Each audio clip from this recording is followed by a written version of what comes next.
All right, welcome back to Happy Hour with Heather and Guest. I'm that other dude, Andrew. I'm joined as always by Heather. This is episode number 68. Good to see you again, Heather. Thank you. You too. And today it was my turn in the rotation. So we're going to listen to a band.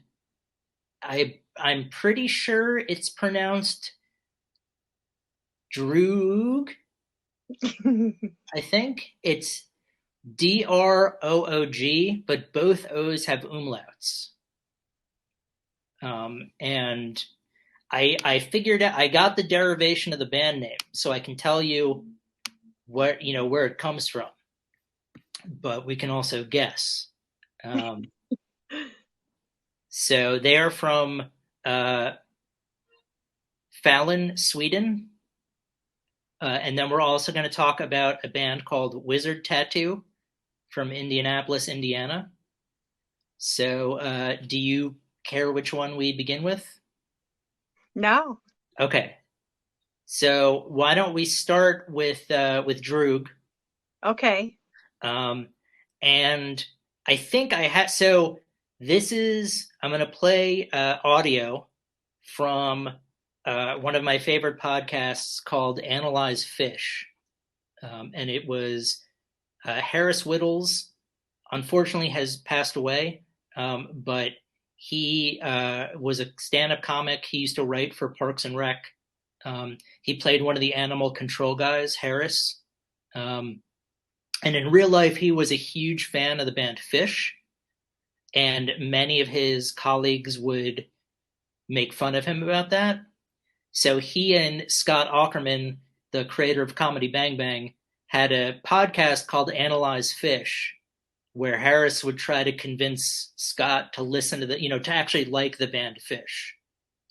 And this is from episode number 2, and you'll understand why I'm bringing this up in a second. How much money have you spent on Fish over the years? God, that's a good question. A lot. Like between travel, tickets, droogs. Do you count that in there? Yeah. You wouldn't normally be taking the droogs? No. Not unless I'm watching Clockwork Orange. He calls his friends droogs, right? Okay. So the way he pronounced drugs as droogs, I thought perhaps that's the pronunciation for this band. So, any guesses as to where the name came from? No. Okay. I don't know if it's a Clockwork Orange, reference. I don't know. I don't know, but I thought it would be fun to pronounce it drog. Yeah, there we go. That's probably the correct. I have no idea because I don't know how to speak Swedish. Right. Well, so this is something I got from an interview with the band members. Originally, there is the name. I guess it's Draug, DRAUG, which is Nordic mythology for an undead type of ghost. And they said, but since we were not the first to have that idea, we had to do something with the name. And then they found out that Droeg or Droog, spelled DRO umlaut G, just one O, would mean slow, sluggish, or something like that. So they combine the two. So Droog is the way they spell it. A sluggish creature taken from the underworld that could be that could be part of any folklore, really. So their version of Droog is creation to make it unique. They added another O with an umlaut. So we could probably pronounce it Droeg, and I think that would be fine. Yeah. I don't know. It's kind of fun to say. Yeah, no, it is. And plus, when you're, in my opinion, when you introduce more than one umlaut, you're You're canceling them out. Yeah, well, you're whether or not you're going with grammatically correct. Yeah, it's like bringing both poles together for north and south in terms of magnets. Like I don't know what happens, um, but yeah, I mean the only aside from how umlauts are regularly used, the only times I've ever encountered umlauts have been when they've been used to try and make something like spicier, like Motley Crue, for example. Like we had talked about that. I guess that both there's an umlaut over the O and an umlaut over the U, so that's two umlauts, even though it's two words. But I remember I had an English teacher who who was familiar with German, spoke German, and said it would be pronounced Motley Crue if you were going to. And then also Haagen Dazs. He had a big problem with Haagen Dazs because there didn't, he'd be like, it should be pronounced Hey Haagen Dazs, the way he would get really animated. So, Yeah. okay, so now that I have given you that long-winded introduction to DRÖÖG, because that's what I like your pronunciation of it. What do you think of the music? Oh gosh. You know, I found it really interesting that their songs and their song titles and their Bandcamp pages entirely in Swedish. And you're also choosing band you're also choosing band names based solely you're choosing bands for this show like based solely on their names. And it turns out that they end up being totally kick-ass. So it's like, I think it's awesome how you and I have two completely different approaches, to this show. Oh yeah. um, the person on Bandcamp, that said, if you're a fan of bands like King Buffalo, that you're probably going to like this too. And it definitely has a similar feel to King Buffalo. The vocals are very soothing, and it has that flowing, heavy psych style to it. One of their tags on Bandcamp is lumberjack jazz, which I don't think I've ever seen that before. So I thought that was pretty interesting. That has to be one of the more interesting tags I've ever seen on Bandcamp. The bass to me really stood out. Has that like bluesy bass line, which I think complements the rich guitar tones really well. Since I don't understand Swedish, it was fun to kind of imagine what the songs are about. And I really like how harmonious it is. Yeah, it's I think it speaks to the universality of this music that you don't need to understand the lyrics.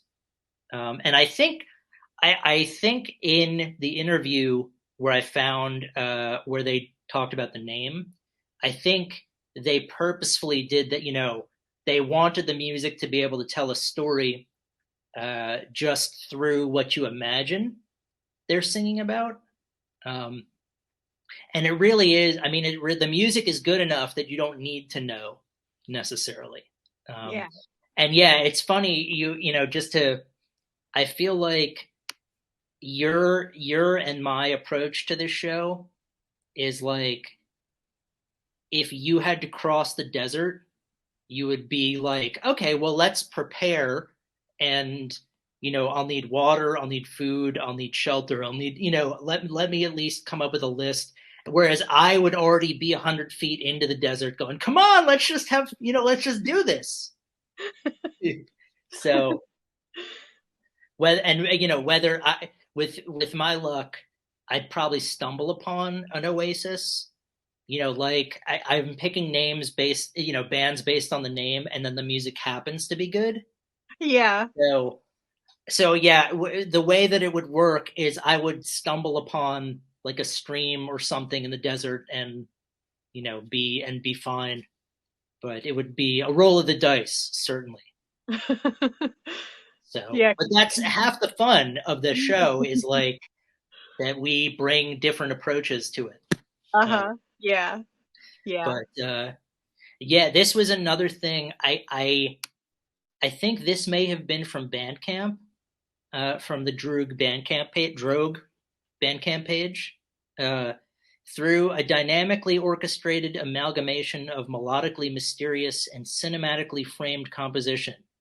DRÖÖG tells a soulfully gripping, hook-rich, and riff-driven, bluesy stoner doom adjacent yet exploratorily progressive story from the darkest parts of history, taking you on a journey where magic, revenge, and lusts of the flesh go hand in hand. Now, I don't know, whether or not they're actually singing about that, because I can't, but that's also not far off from the impression I got from the music. Like, it's really interesting how sonically they're able to tell a story.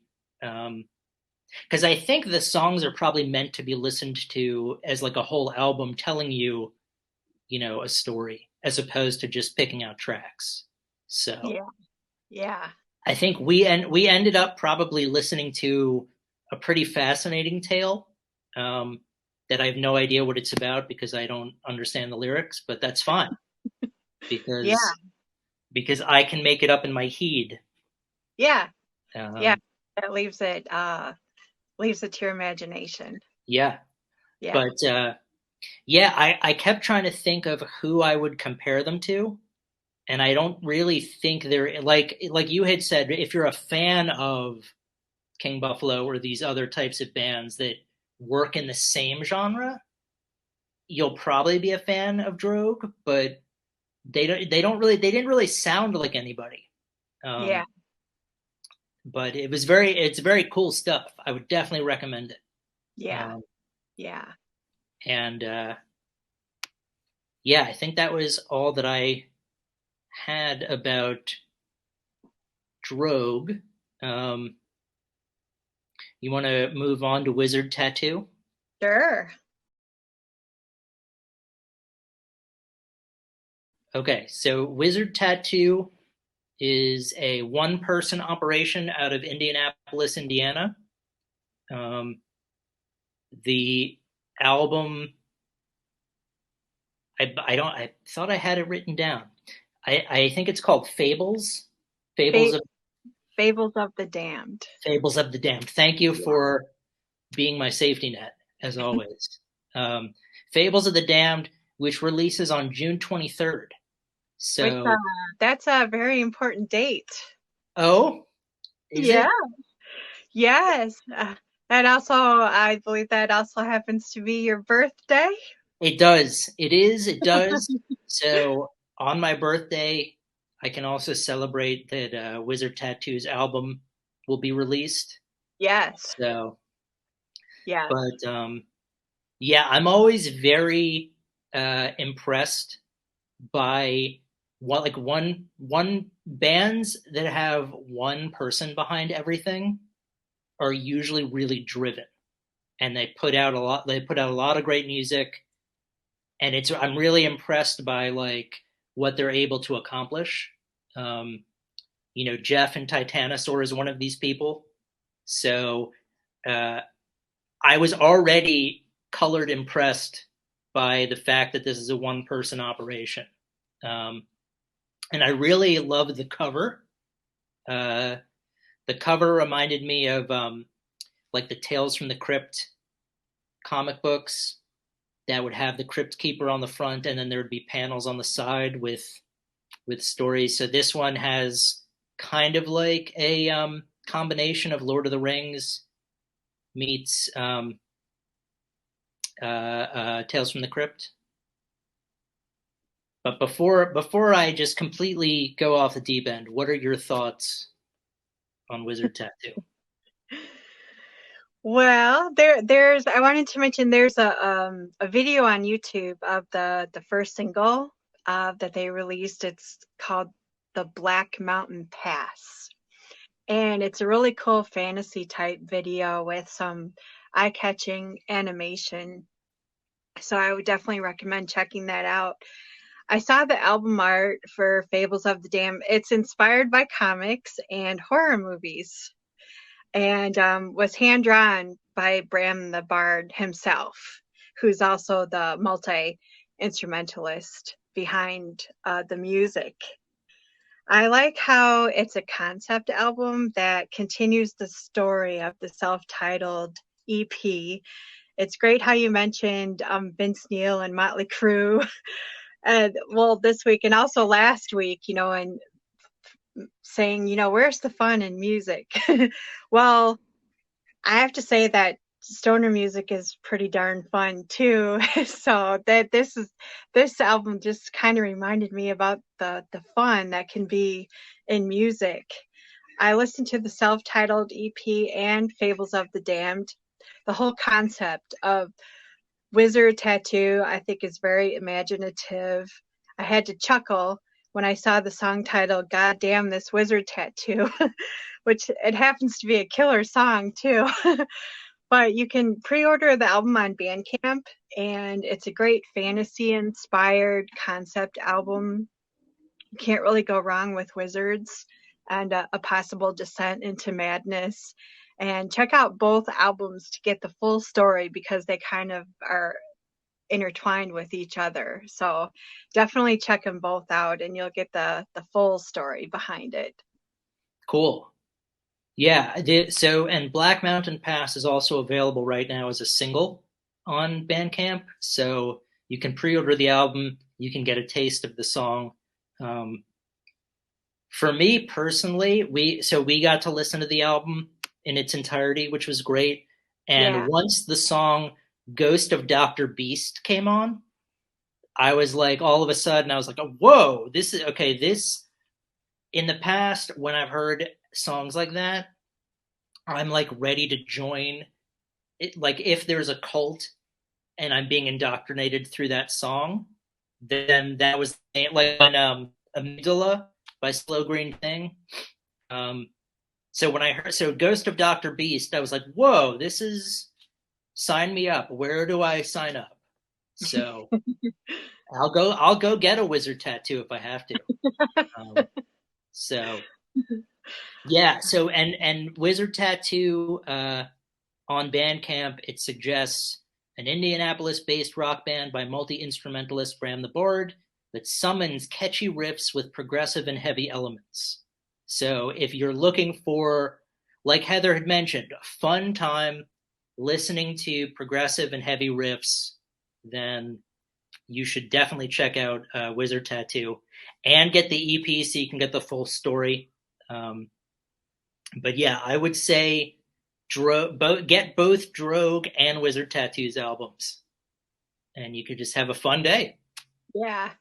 Now, I've never personally seen anyone that has a wizard tattoo, but the idea of getting one, I have to say, is very intriguing. Yeah, now that I think about it, I don't think I've ever seen a wizard tattoo. Yeah, I never have. I've been looking for it online. One of the great tattoos that I've seen recently was one of the Weedians from the Dope Smoker album has taken the hood off, and it's Boomhauer from King of the Hill. That to me is just like the meeting of so many wonderful things all at once. Yeah. But, yeah. I feel like someone should, if you have a wizard tattoo or if you know of one, send us a picture because I'd like to see what it would look like. Yeah. But yeah, and check out the album cover for Fables of the Damned. It's pretty cool. It was definitely a throwback for me. Yeah. But video is really cool too. Yeah, I'll have to go back and check out the EP because I sort of want to get the full context. Yeah, there's a wizard knife fight on the EP. Oh yeah. So I mean, I feel like it's something that you just have to check out. You have to check it out. Heather, you had me at wizard knife fight. Yeah, yeah. But I mean, the whole concept of it, I think, is just it's pretty brilliant.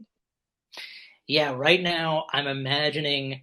Do you remember the video for "Beat It" by Michael Jackson, Yeah. where Uh-huh. the gangs are fighting each other, and Yeah. the two leaders have their wrists tied together and they have switchblades? I'm imagining two wizards getting tied together like that, and they have switchblades, and that's a wizard. That's a proper wizard wizard That's fight. a proper wizard Yeah. knife fight. Yeah. Are we Yeah. having a wizard knife fight or a proper wizard knife fight? Yeah. Well, I think it should be a proper wizard knife Oh yeah, fight. yeah, definitely. Yeah. Well, and Bram, if you're looking for a follow-up ideas for your new, proper wizard knife fight, maybe that could be in parentheses. You could have an umlaut over that. It Oh, could yeah. be an umlaut over the O. Yes. There we Yes. go. We're Yeah. combining, some of our favorite things now. Yeah. Yeah. That's awesome.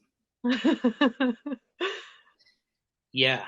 That reminds me, during one of my online dating uh, messages back and forth, I don't know, the woman I ended up going out for a drink with, uh, we started talking about weapon wielding primates because I had brought up Edgar Allan Poe and the short story with the orangutan with a straight razor.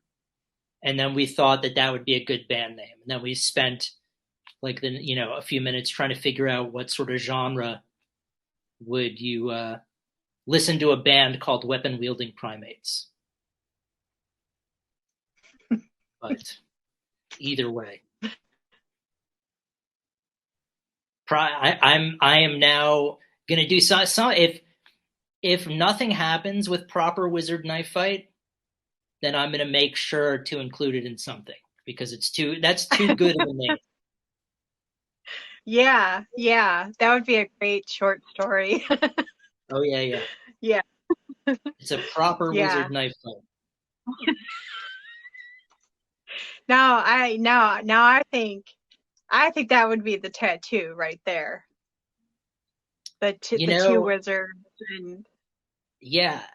Well, I think yeah, or I feel like one person could get one wizard and another person could get the other, and when they put their forearms together, it's both wizards. Um, so that when I was in Las Vegas once with my cousins, and we had been drinking, and someone said they would get uh, a tattoo which read "The Mayor of Funky Town." And then someone said, if you get that, I'll get a sheriff's badge that reads the Sheriff of Funky Town. And then it was like they ended up not getting them, yeah. but like it got so close to like, let's get a cab, let's go get these right now before we change our minds. Yeah. But I That's feel like proper wizard knife fight needs to be on someone's skin. yeah. Definitely. Yeah. Definitely. Yes, it is a proper wizard knife fight. Awesome. Yes. All right. Well, I don't think we're going to do better than proper wizard knife fight. So I'm happy to end the show with that. Okay.